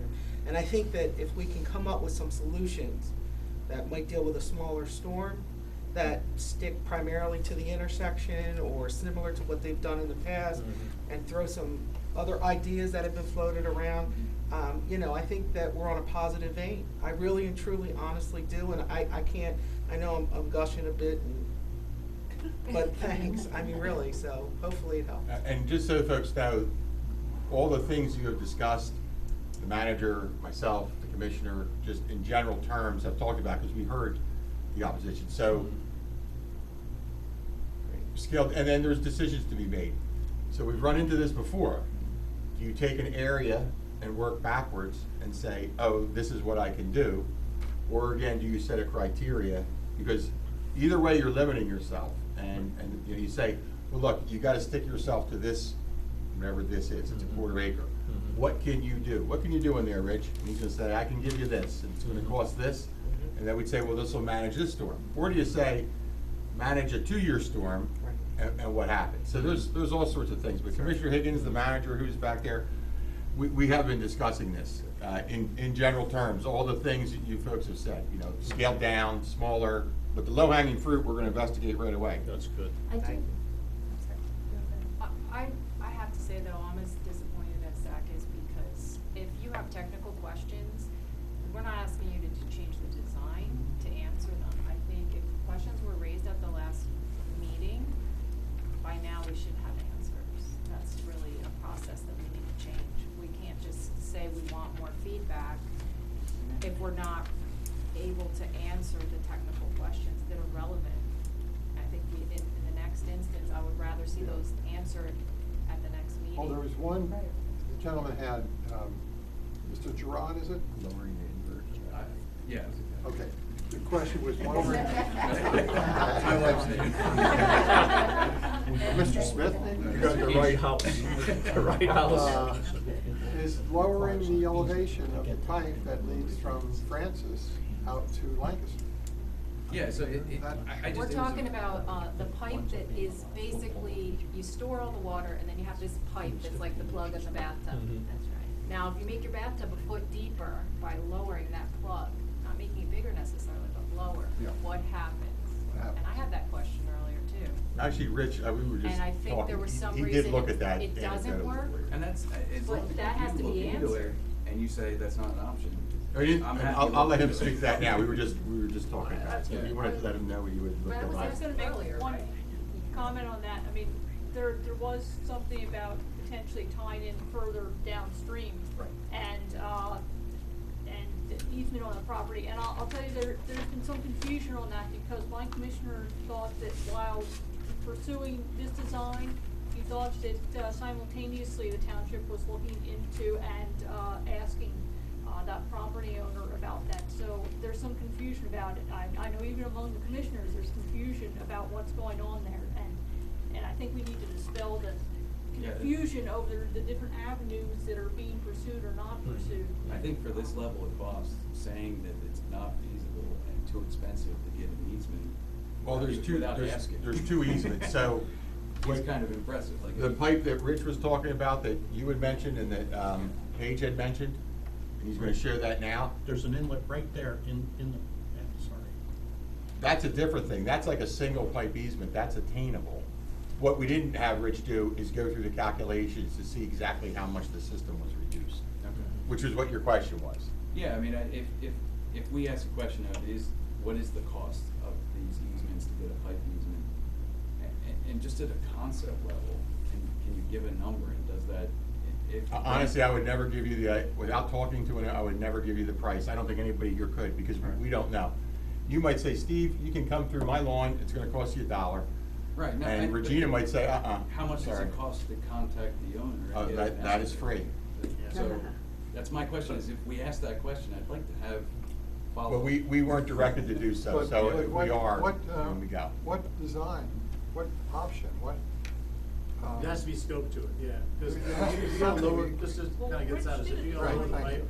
Thank you need to have a new attachment point, which means you have to reroute the pipe through the line, you can't just lower the whole pipe, won't connect to this. No, now.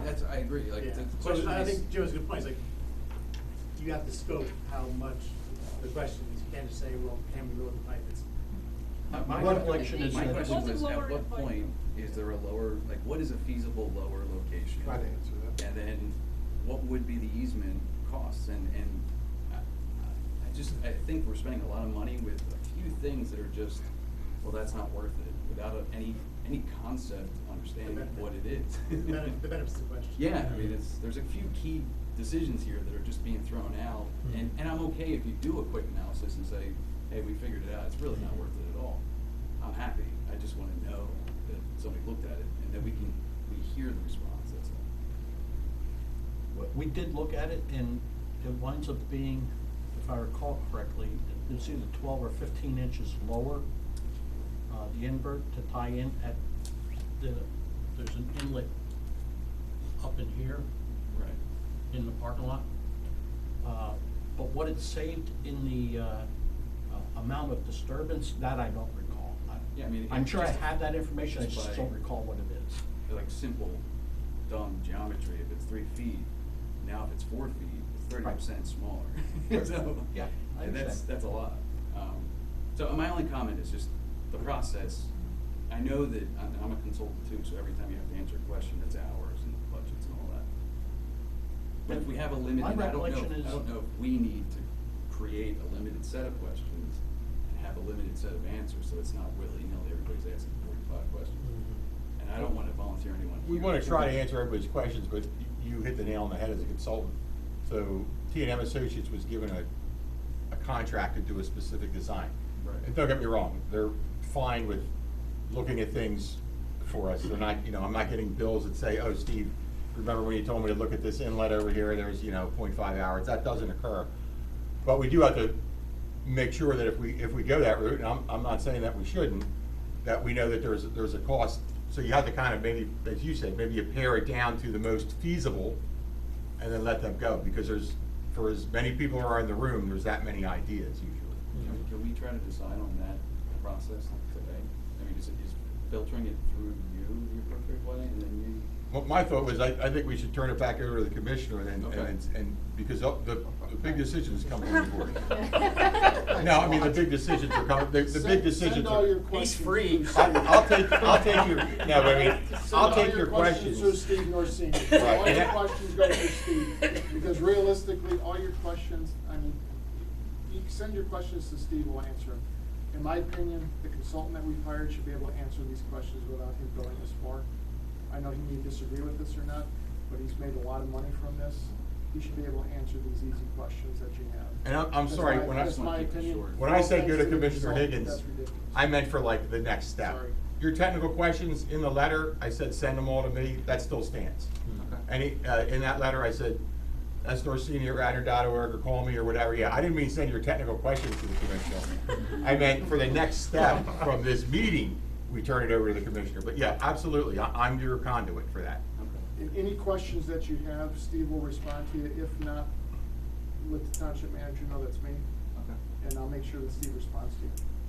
No, I think the Because process any will be questions, better. you're if we right, do it there, this there way. are, and what you have that come off of this, yes.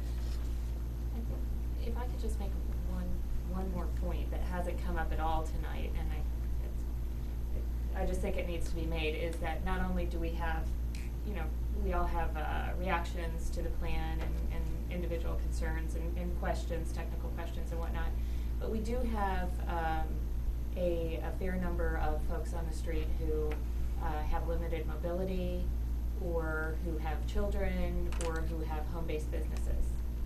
And all of those things would be impacted with really any project, but certainly with a larger project like this. And I think Commissioner Higgins is keyed in now to the fact that going through this process, those things should really be taken into account earlier on in the process as well. I don't think we need to beat that to death, but certainly we're doing it for the people who live here and who, you know, at least we do on Windsor. I know many of my neighbors, we really value the walking lifestyle. So if that walking lifestyle is going to be disrupted or eliminated for long stretches of time, that's going to be a problem.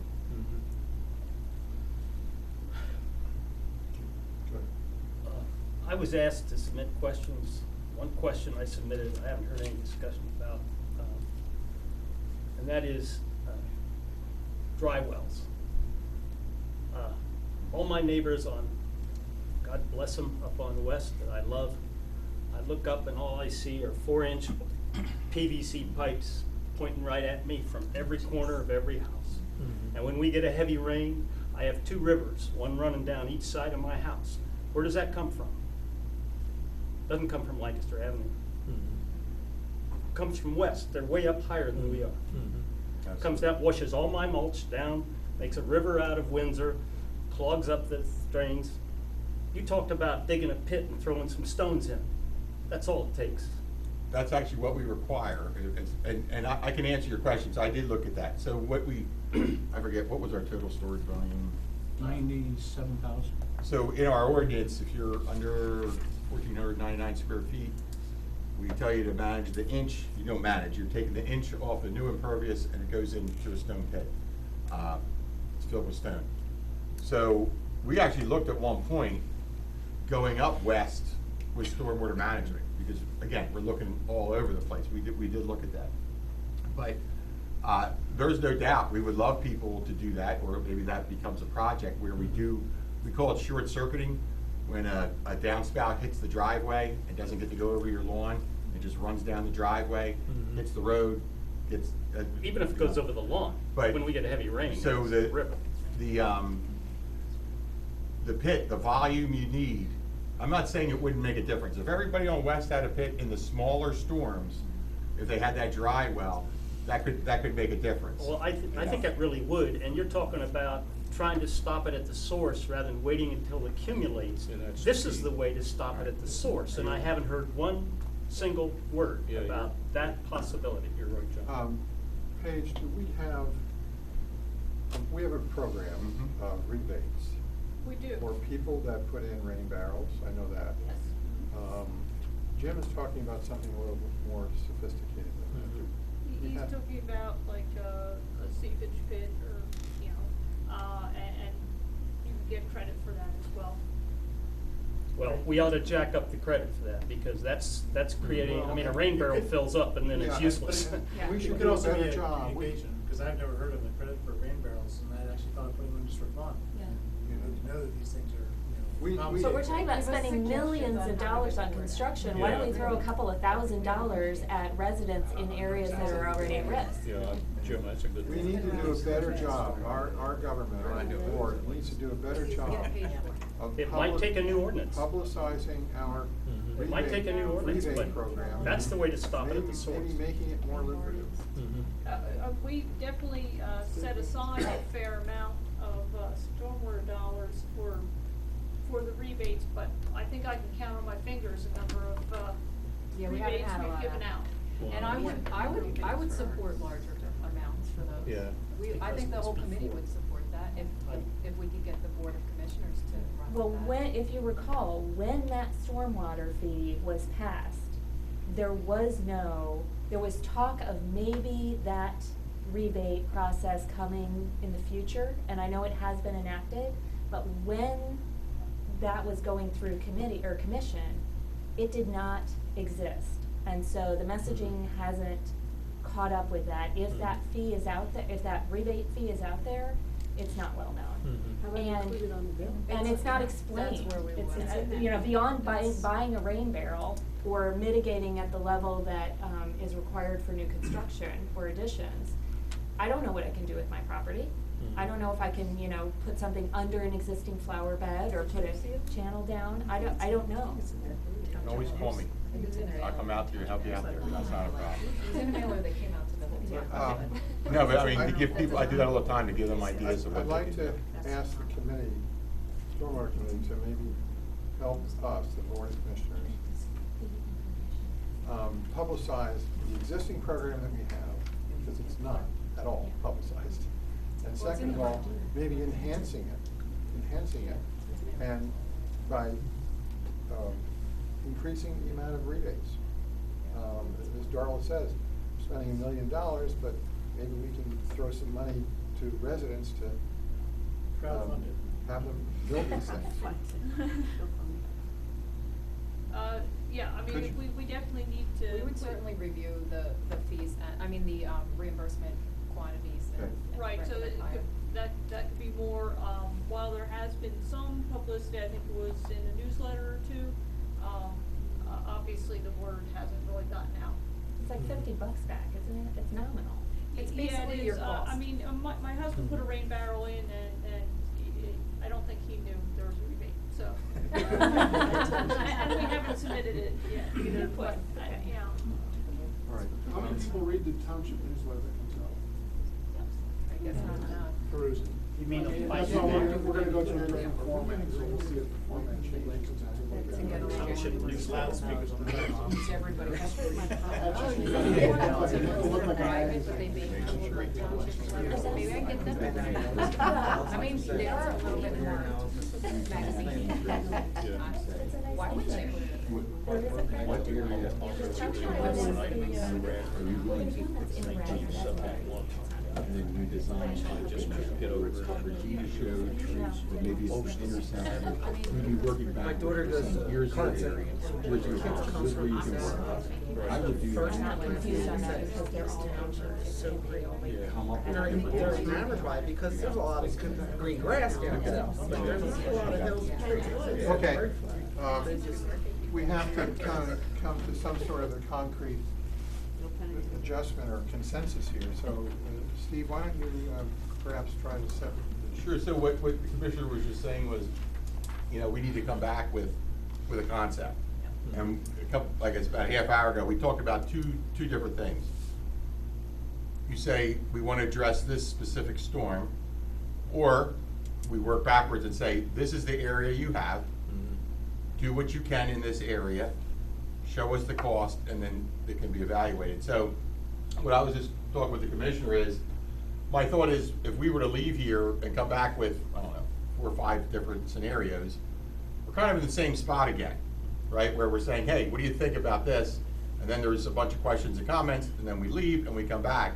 So the commissioner said, well, let's get the thoughts now, and when we do meet again, we can have something for you. So my thought was to say, I understand, and understandably, that everybody is very concerned about the street, and I'm pretty sure that the trees along the bank need to come down anyway, right? I don't know if hazardous trees is this.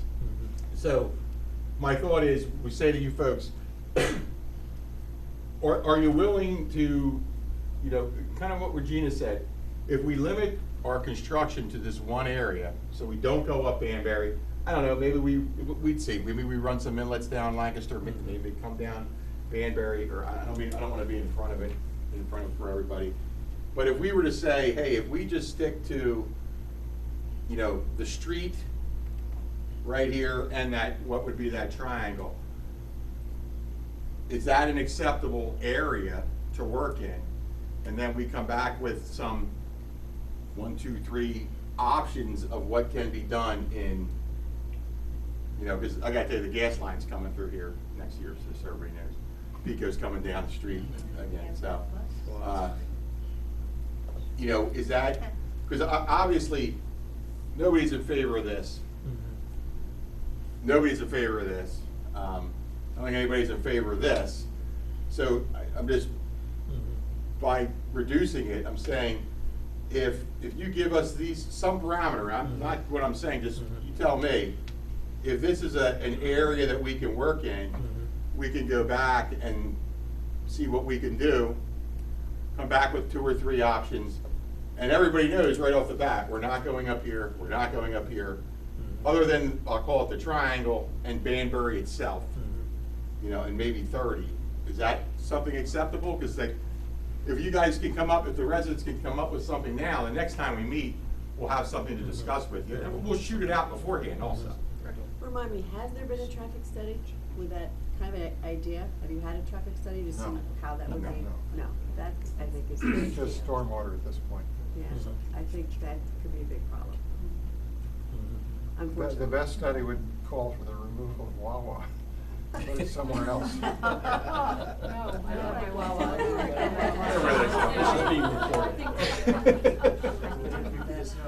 Said by Rich.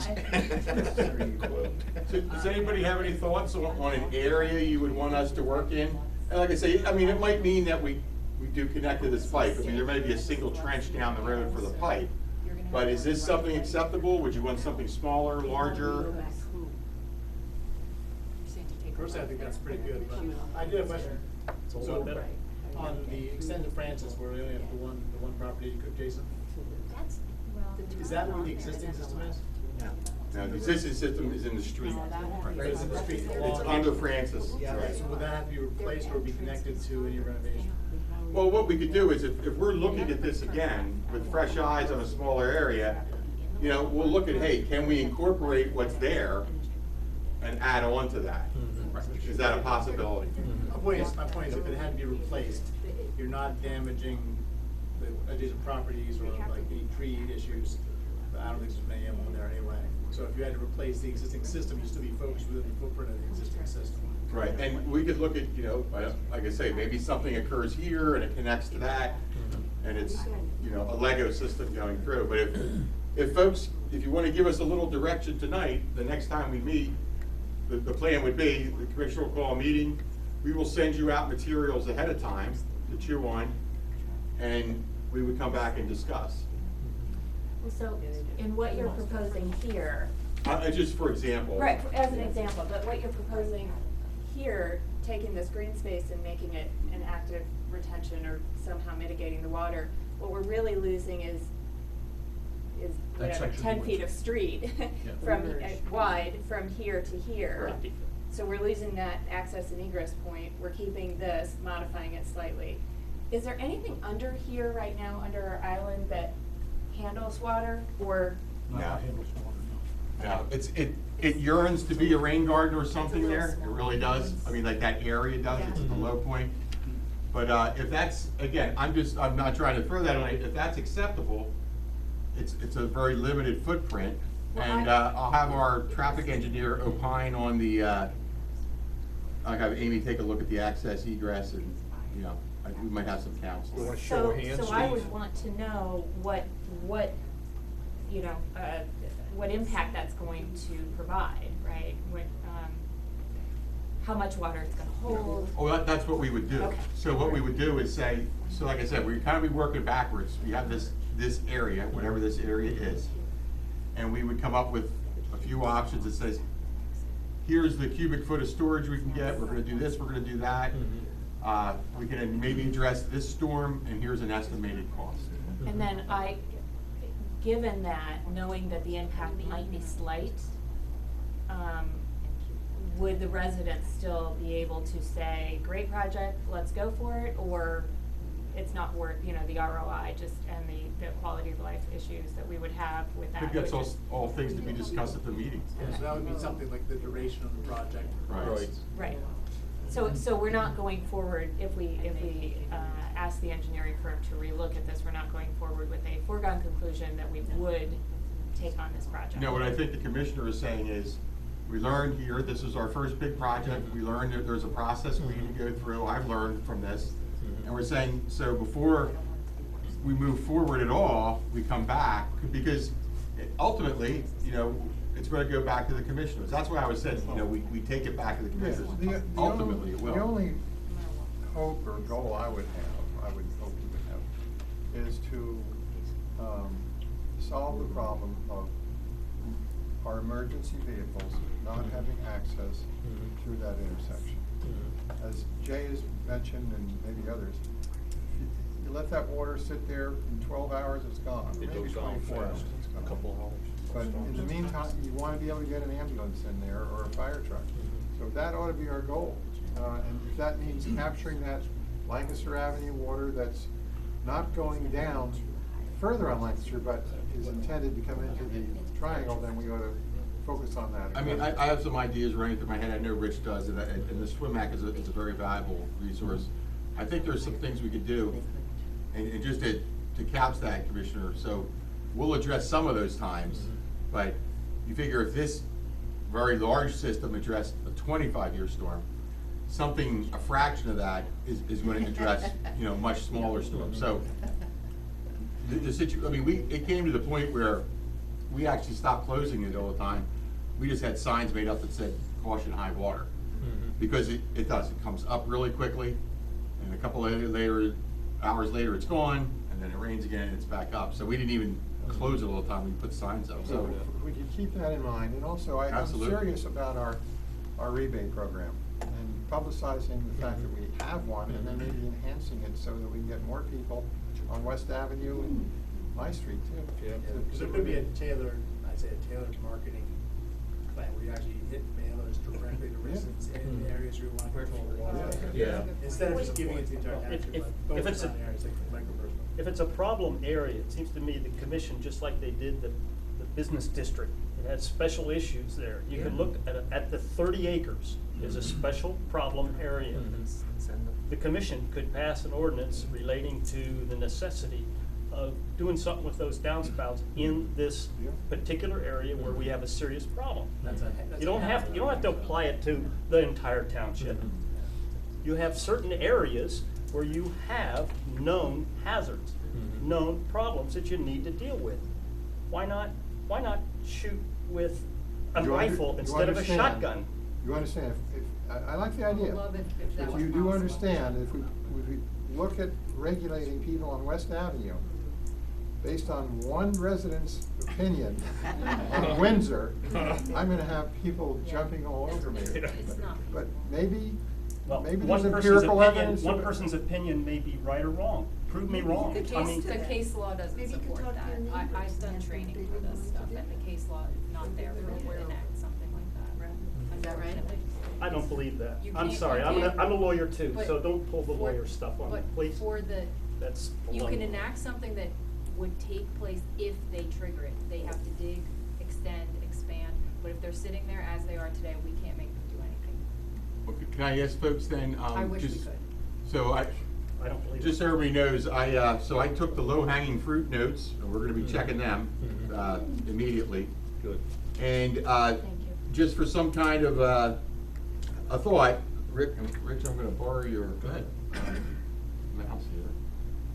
So, what I was just proposing, and this is just, so if we were to say, we would stay, you know, basically in this area. Shoot, see what you did. I'm going backwards. Thank you. Oops. Okay, if we just stayed in this area, and then, not to say that we might not do something, you know, outside of that, and we came back with some concepts, and of course, when I say the concept, that means how much stormwater we're gonna manage, the cost, possible construction time. Is that something to move forward on? Yes. Does that seem agreeable to the group? Does. Look at it. Good. Worth a look. I think you got a consensus. Yes. I don't live at No, the we gotta do- intersection, but, I mean, are we absolutely, all the other pieces in the roadways are definitely majorly negative? Okay. For me, they are, absolutely. That was the I general will consensus gladly- of what we heard. I will gladly throw in another 130 questions on top of your 15. You'll lie down in front of the bulldozer? Yeah, I'll lie down. And let me tell you, 5'5", 245, that's a pretty big bump. Stop. One comment I wanted to make is if the project moves forward from a concept, the neighbors have to continue to be involved and have input on what that space is gonna look like as well. Because if they're gonna give up that leg of the road for what goes in its place, they have to have, a say and input into what lands up there, what it looks like. And you're gonna need renderings. Yeah. You can't just. When you say the and leg of the road, you mean diverting? If we're converting that to a green space and that goes forward, the residents have to have a hand in what that looks like. Because Windsor Right. will be diverted into Banbury. Yeah. Well, because I think this is what you're talking about. Because they live there. 3 years ago, it was a butterfly garden. Now it's rocks. Yeah. And maybe there's an engineering reason that is, but it's not attractive right now. I can tell you, so The the mulch. stone went in, it predates me, so that's 6 years ago. My thought is, from a maintenance standpoint, it didn't wash away. Sure, It okay. doesn't have to get replaced. Yeah. You put the stone in once, Okay. it's red, The and it mulch stays. washed All- away all every single reasonable- storm. That was you know, part of the, reasons. that was part of the flooding issue, was the Sure. mulch on the, What we on the Yeah. township property. Aren't you gonna have a bank access issue too? Because people go in and out on that slanted piece right now. And we will evaluate all that. We'll evaluate all that. That bank driveway Yeah. is up further, it's up here. I wanna thank, Quick question, Commissioner John. Higgins, township staff for working, Rich and everybody, and the residents for working together. To me, this is what government ought to. We the thank way you for it your should input. work. And the board, the volunteer board and the members. Definitely, yeah, including the stormwater action committee. Great. We appreciate them all. Did everybody sign? You know, folks, if you could, we do have a list of folks, but I don't know it's the same people all the time, so if you wouldn't mind signing this on your way out. And did everybody get a copy of the John Rockwell Hospital We did, thank you. report? Misspelled? As promised. Windsor. The Now. next meeting. I think he did this at like 2 in the morning, so I gotta give him a This little. was, I didn't find the Compulsory. This was from the. Yep. Banbury. Driveway in the back. So this was a letter from the